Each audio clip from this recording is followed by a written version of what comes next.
The phone is turned off, or at least the screen is turned off. It's sitting there, it's powered on. And if somebody sends you a message, the screen blinks to life. How does that happen? They can see everything about you, they can see everything about what your device is doing, and they can do whatever they want with your device.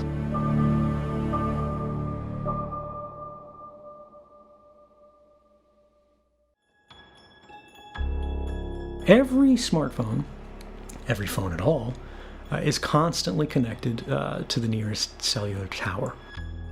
Every phone, even when the screen is off, you think it's doing nothing, you can't see it because radio frequency emissions are invisible, it's screaming in the air, saying, here I am, here I am. When I was in Geneva, we would all carry like drug dealer phones. The old dumb phones, they're not smartphones. And the reason why was just because they had where you could take the battery out, right? And the one beautiful thing about technology is if there's no electricity in it, right? If there's no go juice available to it, if there's no battery connected to it, it's not sending anything because you have to get power from somewhere. You have to have power in order to do work. But now your phones are all sealed, right? You can't take the batteries out. So there are potential ways that you can hack a phone where it appears to be off, but it's not actually off. It's just pretending to be off, whereas in fact it's still listening in and doing all this stuff. There are two globally unique identifiers that only exist anywhere in the world in one place. The IMEI is burned into the handset of your phone. No matter what SIM card you change to, it's always going to be the same, and it's always going to be telling the phone network it's this physical handset. Then the IMEI is in your SIM card, right? And this is what holds your phone number, right? It's basically the key, the right to use that phone number. And so your phone is sitting there doing nothing, you think, but it's constantly shouting and saying, I'm here. Who is closest to me? That's the cell phone tower. And every cell phone tower with its big ears is listening for these little cries for help and going, all right, I see all these phones that are here right now. And it compares notes with the other network towers, and your smartphone compares notes with them to go, who do I hear the loudest? They go, whoever I hear more loudly than anybody else, that's close to me. So you're going to be bound to this cell phone tower, and that cell phone tower is going to make a note, a permanent record, saying this phone handset with this phone number at this time was connected to me. And based on your phone handset and your phone number, they can get your identity, right? Because you pay for this stuff with your credit card and everything like that. And even if you don't, right, it's still active at your house overnight. It's still active, on your nightstand when you're sleeping. It's still whatever.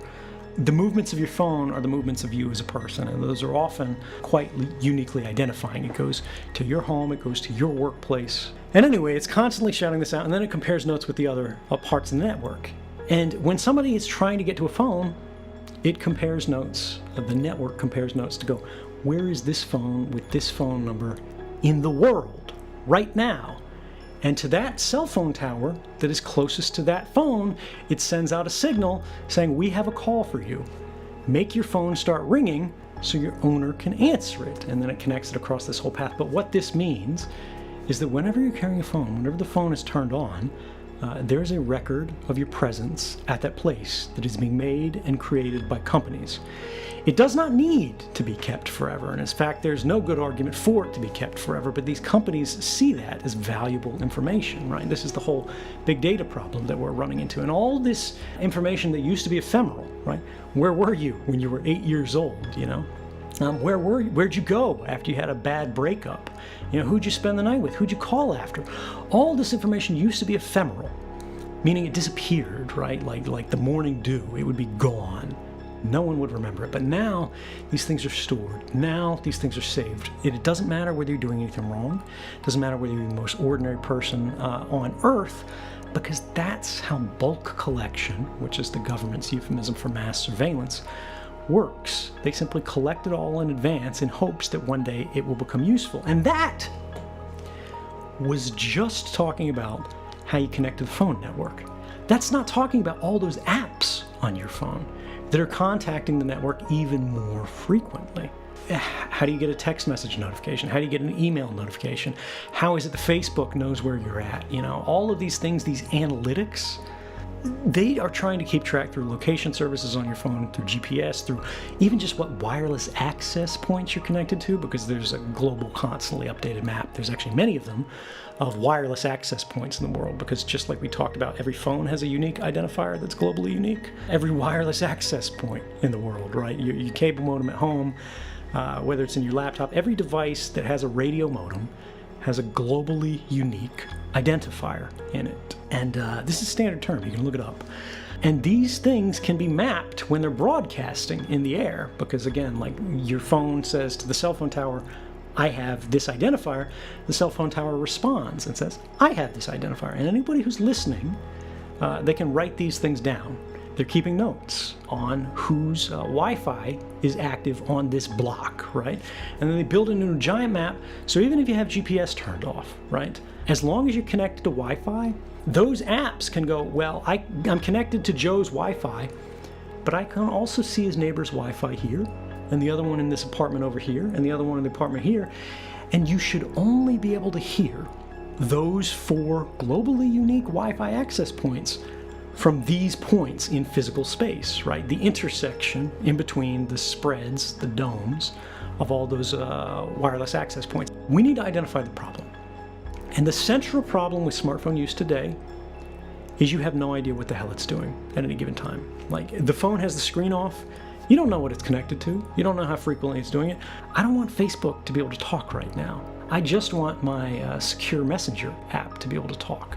I just want my weather app to be able to talk, but I just checked my weather and now I'm done with it, so I don't want that to be able to talk anymore. And we need to be able to make these intelligent decisions on not just an app by app basis, but a connection by connection basis, right? Let's say you use Facebook. For whatever judgment we have, a lot of people might do it. You want it to be able to connect to Facebook's content servers. You want to be able to message a friend, you want to be able to download a photograph or whatever, but you don't want it to be able to talk to an ad server.